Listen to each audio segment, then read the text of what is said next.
तो चैप्टर का नाम है आपका moving charges and magnetism.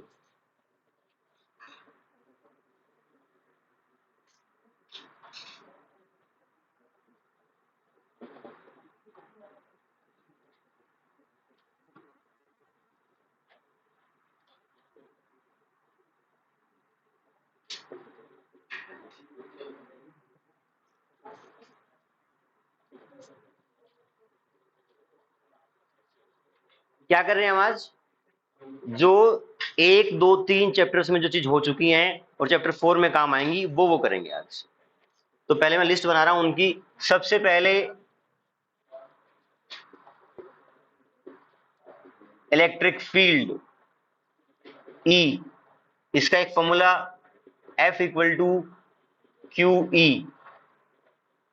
Second U V delta U delta V। Third delta V equal to minus E dot delta L।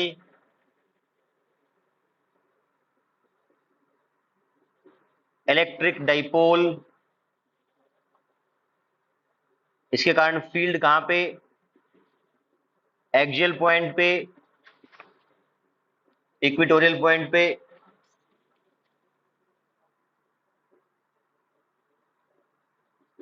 Electric dipole in uniform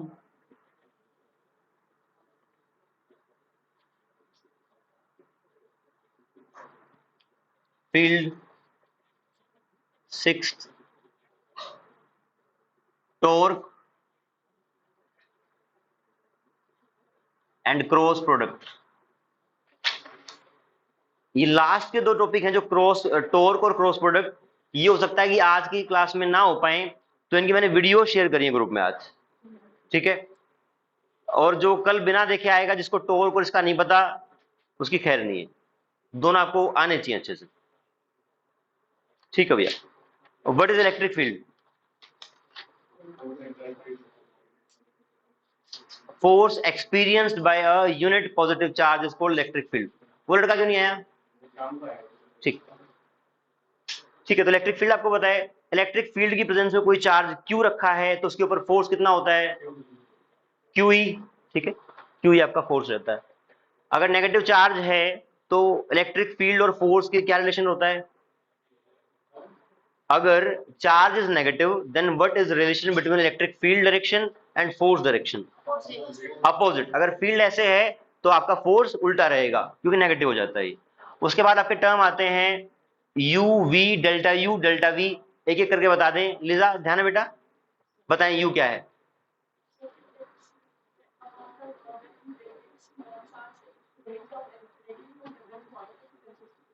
ठीक है नव्या, सबको समझ में आया क्या?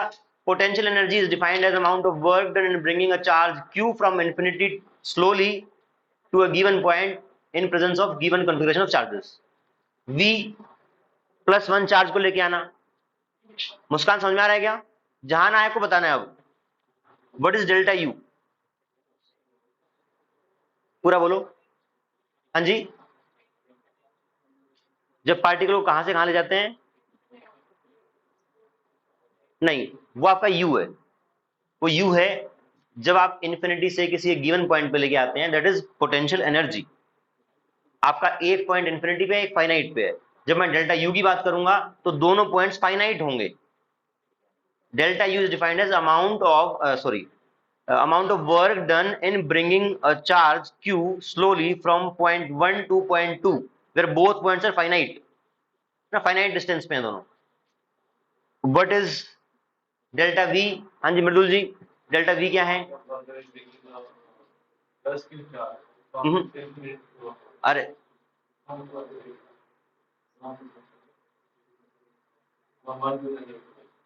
हाँ, आपको +1 चार्ज लेके आना, ये बात पक्की है। दोनों फाइनाइट पॉइंट्स हैं, इन्फिनिटी कोई भी नहीं है। 1 से 2 पे लेके आना है, डेल्टा वी वो रहेगा, ठीक है। अब फिर आपका रहता है डेल्टा वी, मतलब कहने का मतलब इलेक्ट्रिक फील्ड और पोटेंशियल के बीच का रिलेशन। इसमें मैंने एक डायरेक्शन के बारे में एक बात मेंशन करी थी बहुत इंपॉर्टेंट। वो क्या थी कि किस डायरेक्शन में फील्ड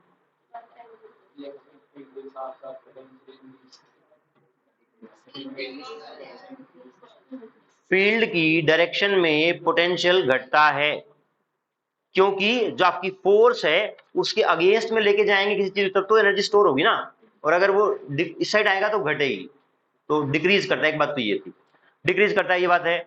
बट उसका एग्जैक्ट एक्सप्रेशन ये आया था, ये सबको आता है क्या? इस एग्जैक्ट एक्सप्रेशन का मतलब क्या है?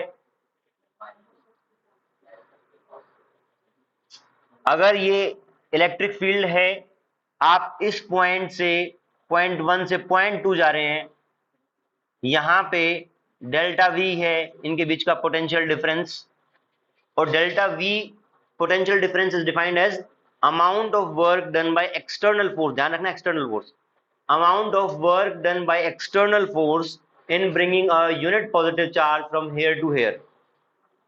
यहां से यहां लेके जाते हैं तो एक्सटर्नल फोर्स, पहले तो ये बताओ मुझे, पॉइंट 1 से पॉइंट 2 जाएंगे, आपको पता है पोटेंशियल घटता है। अब ये बताओ एक्सटर्नल फोर्स अगर मैं लगाऊंगा तो उसका वर्क डन नेगेटिव होगा कि पॉजिटिव होगा? मुझे पॉइंट 1 से पॉइंट 2 जाना है +1 चार्ज को लेके, और एक तो फील्ड फोर्स लगाएगा, एक मैं लगाऊंगा, तो जो मैं लगाऊंगा उस फोर्स का वर्क डन नेगेटिव होगा कि पॉजिटिव होगा? पॉजिटिव होगा। सब पॉजिटिव बता रहे हैं। आराध्या जो भी मन में आ रहा है बताओ बेटा। मैं ये कह रहा हूं, दोबारा बता दूं, देखो डेल्टा वी को फिर से डिफाइन कर रहा हूं, amount of work done by external force, ये मैंने शायद बीच में कई बार छोड़ दिया, amount of work done by external force in bringing a unit positive charge from point 1 to point 2 slowly. अगर स्लोली लेके जाना है, अगर मैं खाली छोड़ दूं, +1 चार्ज को खाली छोड़ दूं, तो कैसे भागेगा उस साइड? फील्ड के अलोंग। अगर फील्ड के अलोंग जाएगा और मुझे स्लोली लेके जाना है तो मुझे एक्सटर्नल फोर्स पीछे लगाना पड़ेगा, फोर्स पीछे लगाना पड़ेगा, डिस्प्लेसमेंट आगे होगा, it means work done by external force is negative, and delta we is nothing but work done by external force. तो डेल्टा वी जब नेगेटिव है, आपने कहा ना कि 1 से 2 जाएंगे तो पोटेंशियल घटता है, पोटेंशियल घटता है तो डेल्टा वी नेगेटिव होगा, डेल्टा वी नेगेटिव है तो work done by external force should also be negative, because delta we is nothing but work done by external force. समझ में आ रही है बात? तो delta we will be minus E delta L, force into displacement, ये work done हो गया, मुझे पता है वो नेगेटिव आना है तो मैंने एक नेगेटिव एक्स्ट्रा लगा दिया। अब ये तो सिंपल फॉर्मूला हुआ, यहां से डॉट वाला फॉर्मूला कैसे आता है? डॉट वाला फॉर्मूला ऐसे आता है, सक्षम जहां समझ नहीं आया तो बताएंगे। पॉइंट 1 से पॉइंट 2 जाना है, अब मैं स्ट्रेट लाइन में नहीं जा रहा, मैं तो 1 से 2 ऐसे जा रहा हूं। आपको पता है वर्क डन के फॉर्मूले में जो आपने लिखा था, तो फोर्स डॉट डिस्प्लेसमेंट आपका आया था F.S, तो यहां पे फोर्स ऐसे लगेगी, डिस्प्लेसमेंट ऐसे होगा, तो उनका डॉट आता है, कोस थीटा डॉट आता है। तो सिंपली यहां पे अगर straight line along the field जा रहे हो तो ये फॉर्मूला सही है, अलोंग द फील्ड नहीं जा रहे तो यही फॉर्मूला आपका बन जाता है, delta V equal to minus E dot delta L. ठीक है, ये चीजें इतनी रिपीटेटिव कराई हैं आपको, बहुत इंपॉर्टेंट है, प्लीज इनको आप याद रखें। तो ये डेल्टा वी हो गया आपका। इसके बाद है इलेक्ट्रिक डाइपोल एंड, और वो एक्सियल और इक्वेटोरियल पॉइंट में उसका इलेक्ट्रिक फील्ड। 2 सवाल इसके पेपर में आए थे टेस्ट में, और बहुत सारे बच्चों ने सब गलत करे हैं। ये लिख लिया गया। एक बार सवाल बताता हूं आपको मैं। एक तो आया था electric field at axial and electric field at equatorial का मैग्नीट्यूड का रिलेशनशिप, ध्यान है सबको, सवाल आया था इलेक्ट्रिक फील्ड का magnitude eight axial point and equatorial point, उनके मैग्नीट्यूड का रिलेशन कौन सा 2 टाइम्स है किसका, ये ध्यान है, सवाल ध्यान है ना? तो आप एक बार बता दो फॉर्मूला क्या आया था, ई एट एक्सियल का सिर्फ मैग्नीट्यूड बता दो, शायद 2kp बाय आर क्यूब होता है, E equatorial kp by R cube. हाँ मतलब माइनस के भी मैग्नीट्यूड की बात कर रहा हूं मैं। तो आप बताएं क्या रिलेशन बनेगा इन दोनों के बीच में? E axial is twice of E equatorial.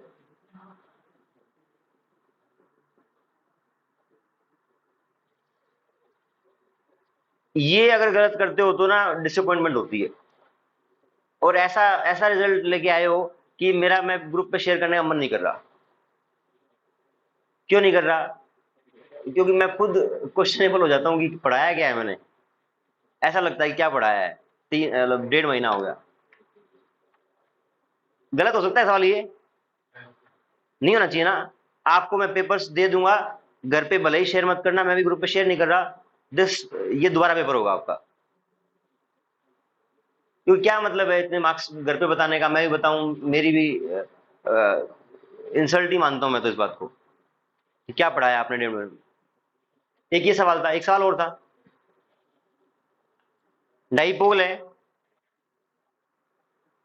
Equatorial point पे जो इलेक्ट्रिक फील्ड बनेगा वो और डाइपोल के बीच में एंगल कितना है? सवाल ध्यान आया क्या? डाइपोल और electric field at axial point, electric field इस पॉइंट पे और डाइपोल, इन दोनों के बीच का डायरेक्शन एंगल कितना है? 90 डिग्री। आपने 90 डिग्री मार्क किया हो इसलिए आप 90 डिग्री बोल रहे हैं। पहले बताओ सवाल समझ में आया क्या? डाइपोल और electric field at equatorial point के बीच का एंगल कितना है?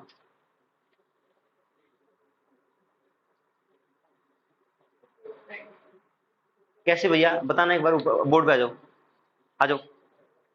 नहीं कैसे 90 डिग्री है? Angle between electric dipole moment P and electric field at equatorial point कितना एंगल है? 180 डिग्री। नलायकों,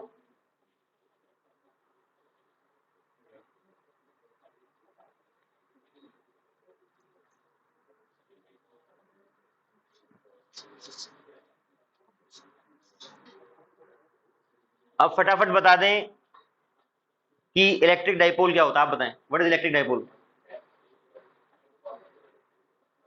अंग्रेजी में बता दें, एक लाइन है।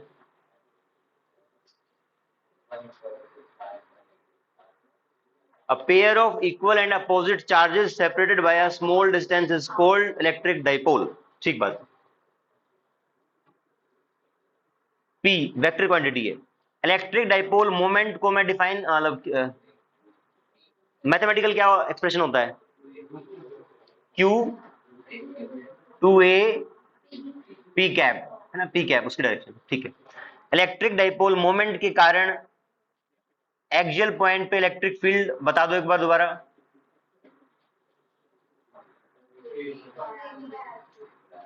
2kp by R cube. Equatorial point पे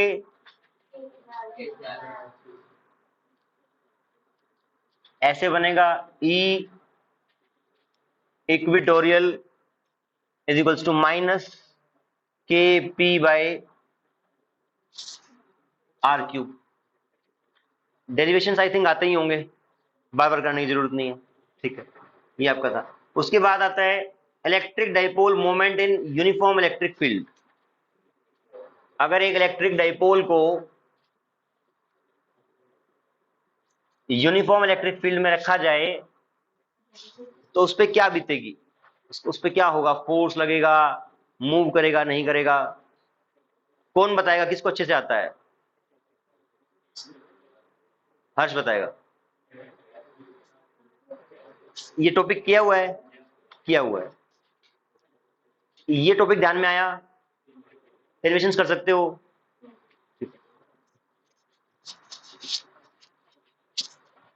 बताओ जी कौन बताएगा।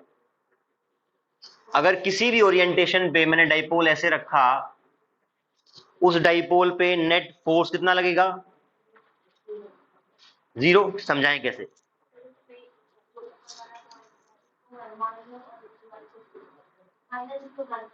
यहाँ माइनस क्यू, माइनस क्यू, ठीक है, यहाँ प्लस क्यू।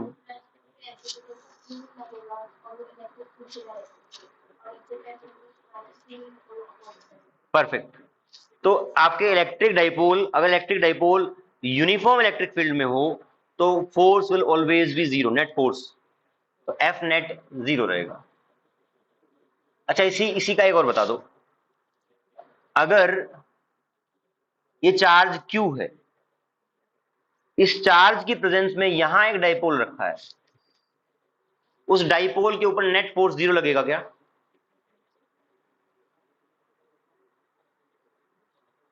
पहला सवाल हाँ कि ना, और दूसरा क्यों? हाँ जी, सवाल ये है कि एक प्लस क्यू चार्ज मैंने यहां रख दिया और उसके बगल में एक डाइपोल रखा है, इसको तो मैंने होल्ड करके रख रखा है, ठीक है, और मैं पूछ रहा हूं कि यहां पे आपने डाइपोल रखा तो उसके ऊपर इस चार्ज के कारण नेट फोर्स कितना लगेगा?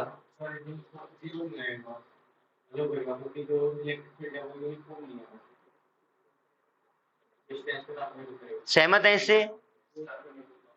हाँ जी, जीरो है। जीरो कैसे है? क्योंकि यहां पे अभी आपने बताया कि सर डाइपोल पे तो फोर्स जीरो होता है नेट, ये लॉजिक वो कब बताया है? जब यूनिफॉर्म इलेक्ट्रिक फील्ड है, यूनिफॉर्म में एक फोर्स ऐसे बनता है, एक ऐसे बनता है, कट जाते हैं। यहाँ पे देखें आप, यहाँ पे नेगेटिव चार्ज आपका यहाँ रहेगा, पॉजिटिव यहाँ पे।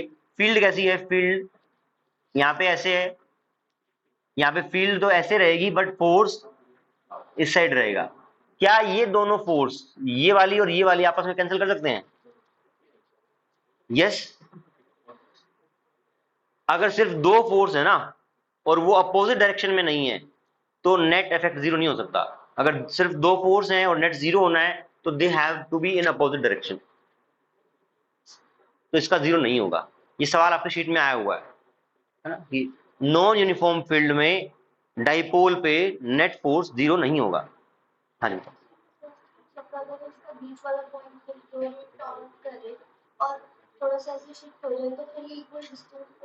चलो कर देते हैं। आप कह रहे हैं कि इसको मैंने ऐसे बना दूं, और मतलब इससे यहां और यहां इक्वल डिस्टेंस ऐसे, प्लस माइनस। अब बताएं इसके ऊपर फोर्स कैसे लगेगा? ऐसे, इसके ऊपर ऐसे। क्या दोनों फोर्स जीरो हो सकते हैं? नेट जीरो हो सकता है क्या? इलेक्ट्रिक फील्ड का magnitude at this point and at this point will be same, but their direction is not same, क्योंकि यहाँ पे इलेक्ट्रिक फील्ड ऐसे है, यहाँ पे ऐसे है, तो आपको दोनों अपोजिट नहीं हुए तो जीरो नहीं होगा। किन्हीं भी दो पॉइंट्स पे आपका electric field magnitude as well as direction wise same नहीं हो सकता इस पर्टिकुलर केस में, therefore net force will never be zero. ठीक है, बेसिक एप्लीकेशंस हैं, बिल्कुल बेसिक। तो हमने कहा कि यहाँ पे एफ नेट जीरो हो गया। टोर्क, टोर्क का पहले बता दें फॉर्मूला क्या आया था? पी क्रॉस ई।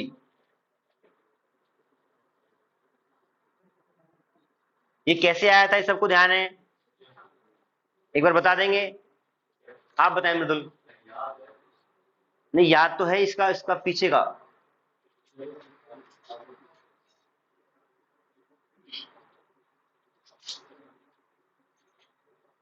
सजा मिलेगी।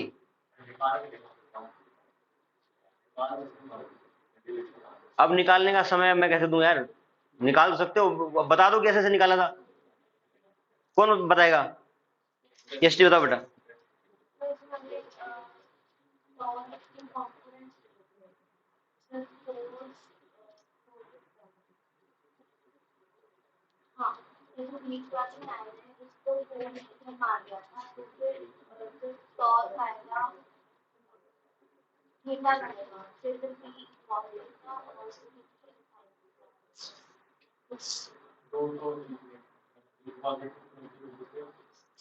पीसीबी, सॉरी, फिजिक्स में कितना टाइम देती हो पूरे दिन में?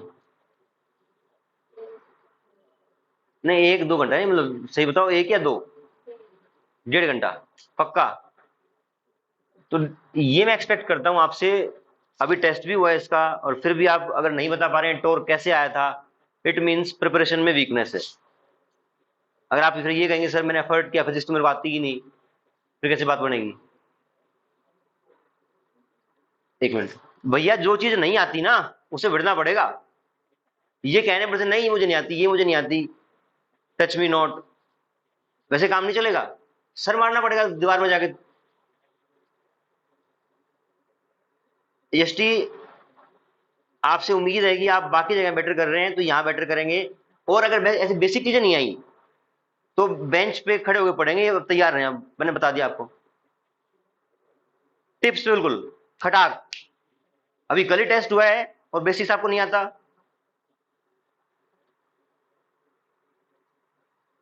रिपीट नहीं होना चाहिए। हाँ जी बताएं।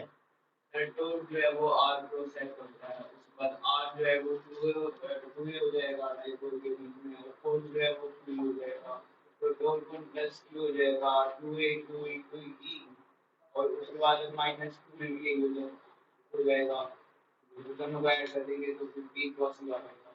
हाँ बस आपने ये गलत बोला थोड़ा सा कि आर ए होगा, है ना, आर टू ए नहीं होगा, ए होगा।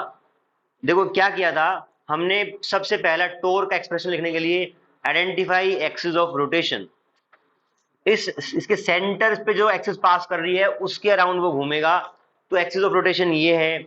सेकंड पॉइंट क्या होता है, identify point of application of force, तो ये पॉइंट था, आर ड्रॉ करो, एफ ड्रॉ करो, टॉर्क ऑन प्लस क्यू निकाला था, फिर टॉर्क ऑन माइनस क्यू निकाला था, दोनों उसको सेम डायरेक्शन में घुमा रहे थे, ऐड कर दिया, नेट टॉर्क आपका क्या बनता है, two q a E sine theta, two q a को पी लिखा, पी ई साइन थीटा लिखा, पी क्रॉस ई लिखा, तो ऐसे आपकी बात बनी थी। ऐसे हवा में याद होना चाहिए डेरिवेशन। इसके बाद आपने टॉर्क निकाल लिया, पी क्रॉस ई मान लिया। अब P क्रॉस E निकालने के बाद एक टॉपिक था स्टेबल इक्विलिब्रियम और अनस्टेबल इक्विलिब्रियम। उसमें क्या था,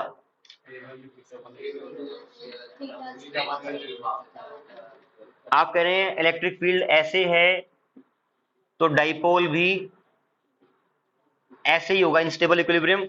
अगर यहां पे इलेक्ट्रिक फील्ड ऐसे है तो P ऐसे होगा। एक बार समझा और दें, नव्या आप समझा दें कि स्टेबल इक्विलिब्रियम का मीनिंग क्या है, अनस्टेबल का क्या है। हाँ बिल्कुल, दोनों में एफ नेट तो जीरो था ही था, उस केस में भी इस केस में भी टॉर्क नेट भी जीरो होगा, ठीक बात है। और उसके अलावा आपने गुड, हाँ जो आपकी मेन पोजीशन है इक्विलिब्रियम की पोजीशन, उसी पे वापस आएगा लौट के डिस्टर्ब करने के बाद स्टेबल में, और अनस्टेबल में एक बार आपने डिस्टर्ब कर दिया तो परमानेंटली डिस्टर्ब हो जाएगा। ये दोनों भी क्या नाम है, मुस्कान और आप दोनों, आप सक्षम, ये बताओ ये वाला टॉपिक ठीक से आता है क्या, पी क्रॉस ई वाला आपको मुस्कान, पक्का? स्टेबल अनस्टेबल नहीं आता। इसकी बहुत अच्छी वीडियो बनी हुई है, आप मुझे पर्सनली मैसेज कर देना कि सर वो वाली वीडियो भेज दो, मैं भेज दूंगा आपको पास, ठीक है। स्टेबल अनस्टेबल आपको आता है, ठीक है भैया। तो स्टेबल अनस्टेबल से हमने ये बात कंक्लूड करी थी क्या, कि electric dipole always tries to align itself along the direction of field, field के अलोंग रहना चाहेगा, बात खत्म। ठीक है, फिर हम आ जाते हैं टॉर्क और क्रॉस प्रोडक्ट पे।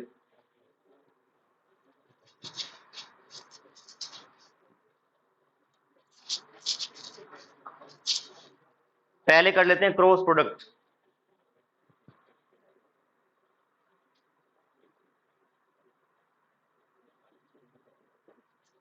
जिसको भी ध्यान नहीं है बेसिक सीक्वेंसिंग समझ लें। दो तरह की क्वांटिटीज होती हैं, स्केलर और वेक्टर। स्केलर को ऐड करने का के रूल्स अलग होते हैं, वेक्टर को ऐड करने के रूल्स अलग होते हैं। एडिशन और सब्ट्रैक्शन के रूल्स वेक्टर के अलग होते हैं, मल्टीप्लिकेशन के अलग होते हैं। वेक्टर को ऐड सब्ट्रैक्ट करने के तीन तरीके होते हैं, कौन से होते हैं?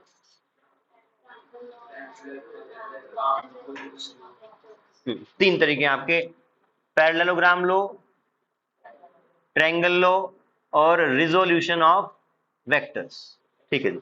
मल्टीप्लिकेशन दो तरह की होती है, कौन सी होती है सक्षम? हाँ जी, डॉट प्रोडक्ट और क्रॉस प्रोडक्ट। डॉट प्रोडक्ट का आउटपुट स्केलर होता है कि वेक्टर होता है? बताएं जी, पक्का स्केलर? डॉट प्रोडक्ट का आउटपुट इज स्केलर, इसलिए इसको स्केलर प्रोडक्ट भी बोलते हैं, scalar product.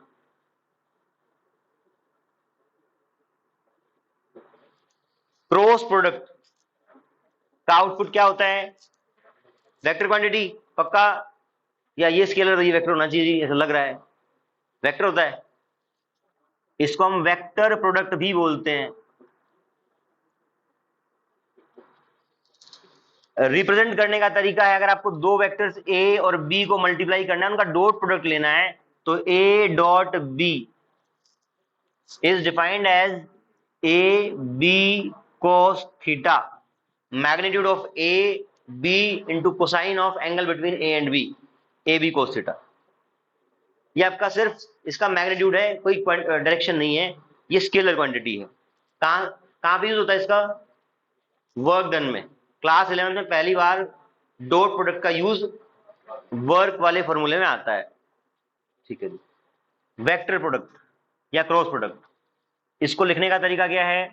A cross B, A cross B की वैल्यू होती है A B sine theta n cap. A का मैग्नीट्यूड बी का मैग्नीट्यूड इंटू साइन थीटा। ठीक है, ये आपके जो आउटपुट आया उस वेक्टर का मैग्नीट्यूड है और ये उसकी डायरेक्शन है। इसकी डायरेक्शन को देखने का एक तरीका होता है, ए क्रॉस बी की डायरेक्शन को, right hand thumb rule, A B sine theta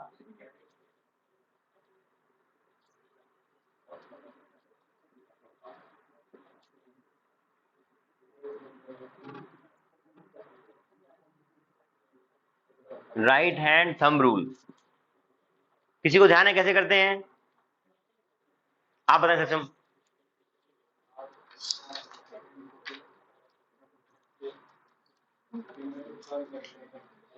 ये दो वेक्टर्स हैं ए, ये बी, बताएं कैसे लेंगे क्रॉस प्रोडक्ट? एक हाथ को प्लेस करके उसको बी की तरफ घुमाएंगे, जिस साइड हम आएगा उस साइड। ए और बी के क्रॉस प्रोडक्ट करने से हमें एक वेक्टर मिलता है, उसकी डायरेक्शन देखने के लिए हम right hand thumb rule use करते हैं। जैसे ए क्रॉस बी करना है, तो जो वेक्टर पहले लिखा हुआ है ए, उसके ऊपर आप हाथ रखेंगे राइट हैंड और दूसरे की तरफ घुमाएंगे, अंगूठा जिस साइड आएगा it will be direction of this vector. N cap direction देता है, वो आपके राइट हैंड थंब रूल को यूज करके आती है। अब एन के बारे में दो तीन पॉइंट आपको याद रखने होते हैं, बताएं क्या क्या पॉइंट है वो?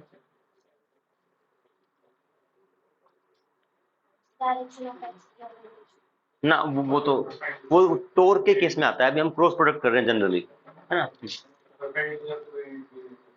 हाँ गुड, एक पॉइंट। हाँ, दो बातें होती हैं, देना एक पेन। जो आपका एन वेक्टर है ना, जिसको कम पता है एक बार देख लें, ए बी, ए और बी के क्रॉस करने से जो वेक्टर आता है उसकी डायरेक्शन के लिए दो बातें इंपॉर्टेंट है। That vector will be perpendicular to the plane containing A and B. जिस प्लेन में ए और बी रहेंगे, ए और बी एक ही प्लेन हो सकता है, जो इन दोनों के थ्रू पास करेगा वो ये वाला हॉरिजॉन्टल प्लेन, इस प्लेन के परपेंडिकुलर रहेगा एन वेक्टर। ठीक है, दूसरा, n vector will also be perpendicular to both vectors, ये ए के भी परपेंडिकुलर रहेगा और बी के भी परपेंडिकुलर रहेगा। ये दो बातें आपको याद रखनी है। तो n vector is perpendicular to plane containing A and B, एक बात, और दूसरी बात ए एंड बी या n is perpendicular to both A and B. आपका n कैप दोनों के परपेंडिकुलर रहेगा, ए और बी के भी, और n कैप आपका परपेंडिकुलर रहेगा plane containing A and B भी। डायरेक्शन देखने का ये तरीका है, magnitude A B sine theta से निकलता है। क्रॉस प्रोडक्ट में एक चीज और आती है, आपको मैट्रिक्स फॉर्म में निकालना आता है। एक बार मैं आपको बता देता हूं।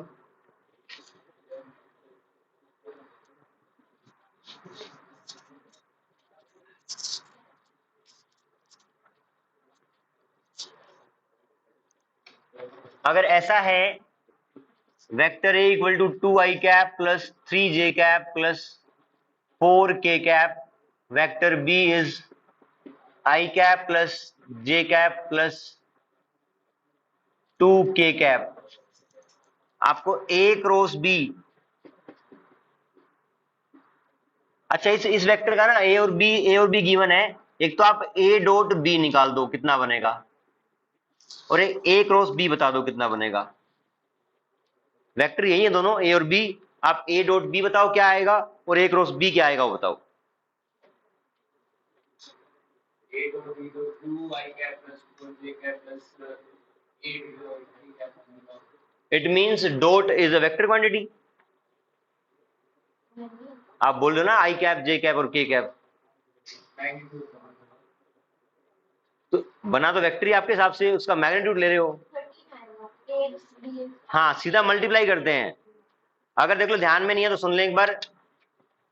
वेक्टर ए है A X I cap A Y J cap A Z K cap, and vector B is B X I cap B Y J cap B Z K cap. Dot करेंगे तो आप सीधा इनका multiplication होता है। A dot B is a scalar quantity and simply उनके X component multiply होंगे, A X B X A Y B Y A Z B Z, ये आपका डॉट प्रोडक्ट होता है। क्रॉस प्रोडक्ट कैसे निकालते हैं, ये लिख लिया इस side.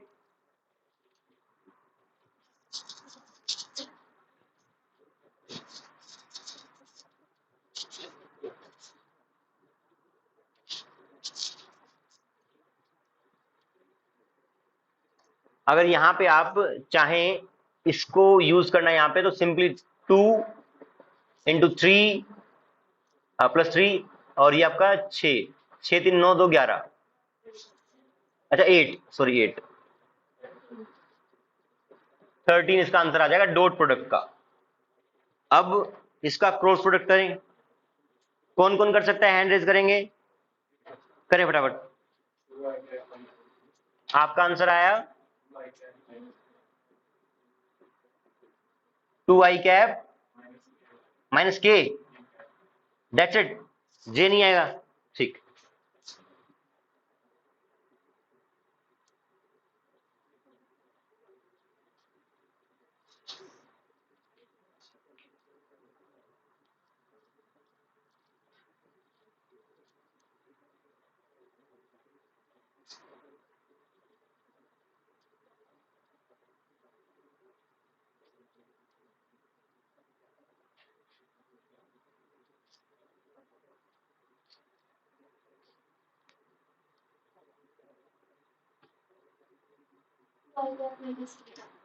To I cap minus के कैप,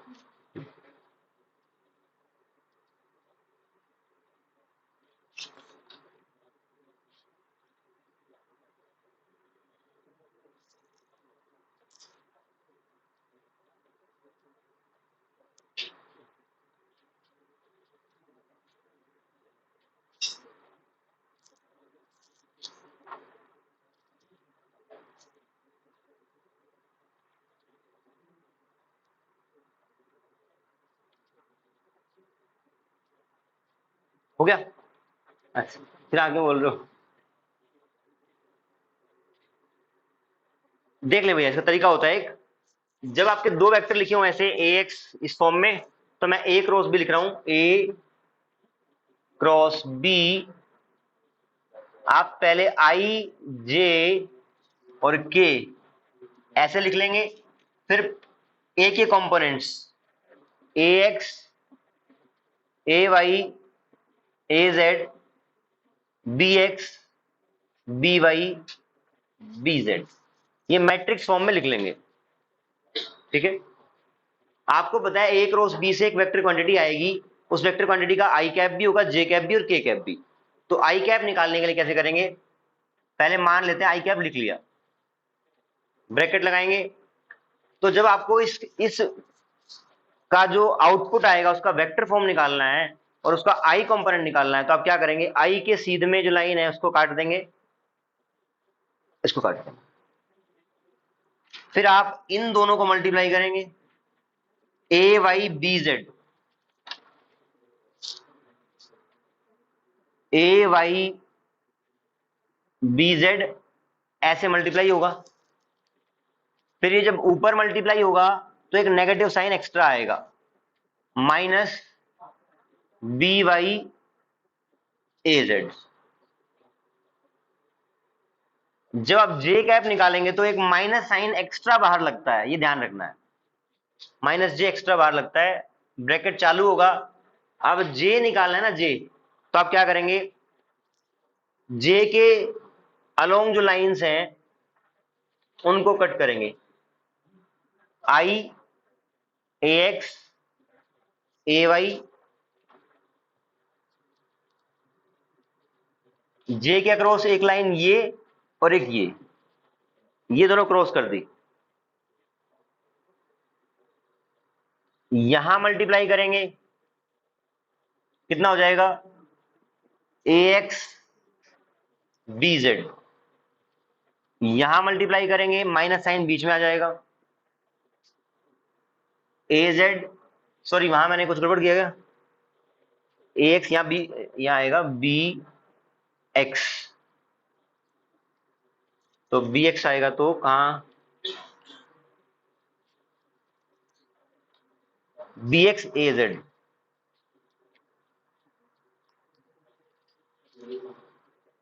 या ठीक था, ए एक्स वो ठीक था, A X B Z, A X B Z minus तीसरा के कंपोनेंट प्लस के करेंगे,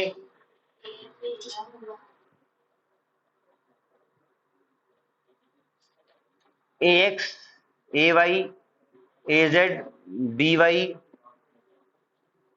के अलोंग जो लाइंस है वहां कट लगाएंगे, इसको मल्टीप्लाई करेंगे, A X B Y minus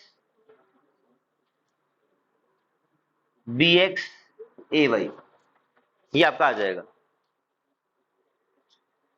ये तो समझने के लिए हो गया।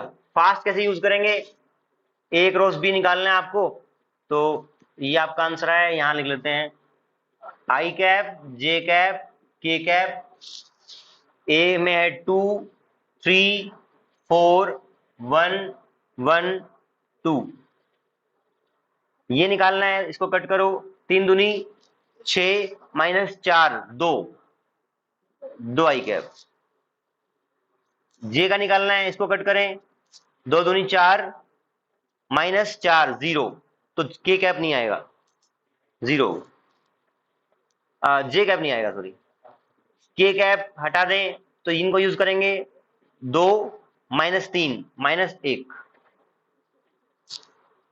ठीक है, तो आपका क्रॉस प्रोडक्ट ऐसे आता है। लिखना है तो लिख सकते हैं,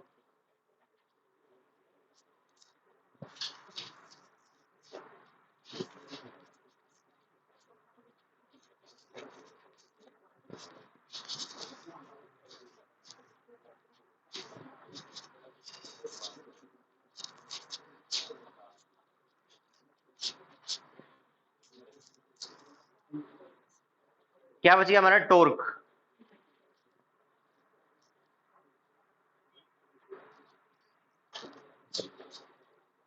हाँ जी सक्षम, टोर का कुछ भी आइडिया है?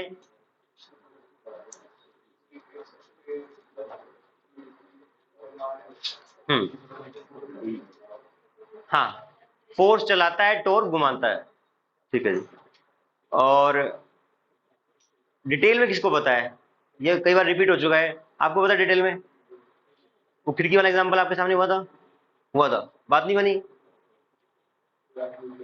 भूल गया। भूलना नहीं है वो तो फेवरेट टॉपिक है मेरा।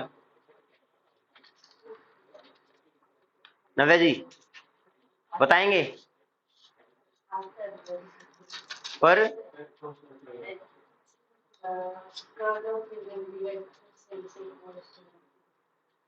वगैरह वगैरह आपने कराया था, वगैरह वगैरह को देखना है अगर जाके। ठीक है इसको डिटेल में समझाने में कम से कम भी अभी 15-20 मिनट तो लगने हैं, पर टाइम अभी नहीं है हमारे पास। एग्जैक्टली जो मैंने क्लास में पढ़ाया है वही वीडियो में समझा रखा है। तो टोर्क की और क्रॉस प्रोडक्ट की मुस्कान स्पेशली आप देख के आएंगे, तब चेहरे पे मुस्कान आएगी, नहीं तो ऐसा चेहरा बना के रखेंगी, मुझे भी खराब लगेगा। अच्छा दो वीडियोस और शेयर कर, दो मैंने शेयर कर दी हैं, एक मैं और शेयर करूंगा जिसमें dipole in uniform electric field. आप देखेंगे अगर ये आपने जो मैं कह रहा हूं ये कर लिया तो चैप्टर 4 बहुत आसान लगेगा। डाइपोल उसमें इलेक्ट्रिक डाइपोल था, उसमें मैग्नेटिक डाइपोल आएगा, मैथ सारा सेम होना है। तो प्लीज ये वीडियो आज देख लें। Thank you.